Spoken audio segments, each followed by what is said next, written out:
Well, this is Cody Barkles with Top MMA News, and we're here with Nick Penner after it was an exciting fight, actually. You might not feel like it was the best one ever. Can you tell us what your thoughts were on the fight? Yeah, I guess I could. It was a tough scrap. You know, I hit him hard. To say again, like, my hand is swollen from the inside on the one. The guy's got one hell of a chin. And obviously he's got a nice knee. You know, it's one of those fights that, you know, you just love to be in fights where you're just throwing everything out, because you feel so much better instead of, you know, a cautious fight. You know, I was a little cautious towards the end, because I didn't, in all honesty, I kind of screwed up. I didn't let my corner know exactly what's going on.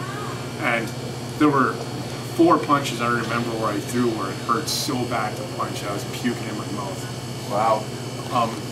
But life's a bitch. Yeah. Well, again, if you like to punch people in the face, sometimes you gotta pay the price for it.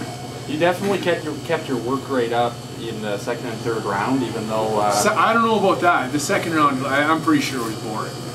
Well, okay.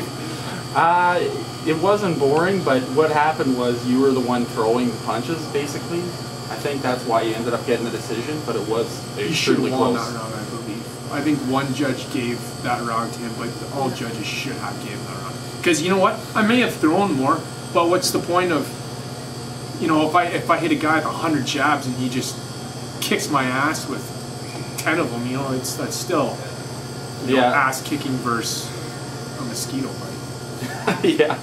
I thought what was happening was sometimes he was defending, but it looked like you were hitting him. So, you know, he was doing like a wing block, and I've been to kickboxing schools where they use a lot of that. Yeah. And I was trying to come around it, and I saw that. That's why I wasn't throwing straight down the center. Yeah.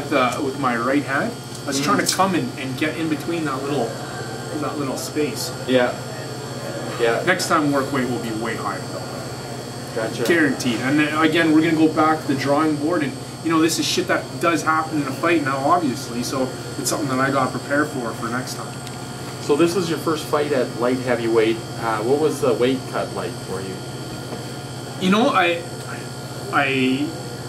spent a lot of time on, like, looking over my diet, doing it proper. I made sure that I think it was every 2 hours, I was still putting in a little bit of food. I was eating, like, not a lot, but foods that were really high in calories, like peanut butter and guacamole. Obviously kept meat out. I don't need that shit staying in my intestines when I'm trying to, you know, empty them out. And again, I ate, it would be, well, Wednesday night, I ate twice. Thursday morning, and not much, just like a teaspoon of peanut butter, teaspoon of guacamole type of deal, and I went from there. So what's next for you now? Do you have any news that you could share with us? Or? Not as of right now. Because rumor has it we might see it at Bellator. You know, look, you want me to answer that? Hold on, guys, just let me speak. Outside of that, there's a lot of shit going on. Head was kind of going nuts this week. My fault. I should have kept it, you know, relatively sane, I guess, for lack of a better word. But I think it went over all right. You have to ask my corner. I think I somewhat remained composed during this fight. There were times I did some stupid shit, you know, and knee to the face kind of shows that. And next time it's going to be, you know, you've got to keep on taking that step up. And when the step up comes, I better be ready for it.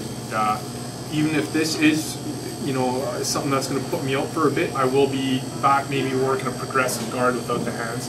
I will be back doing some wrestling without necessarily using my hands and working more hips and stuff.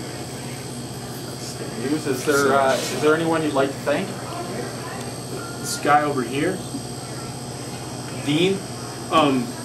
You know, all the guys down at Franklin's. I got a great training group. You know, and it makes things easier. You know, I almost feel kind of bad for Camille. You know, like he doesn't have too many guys to spar with.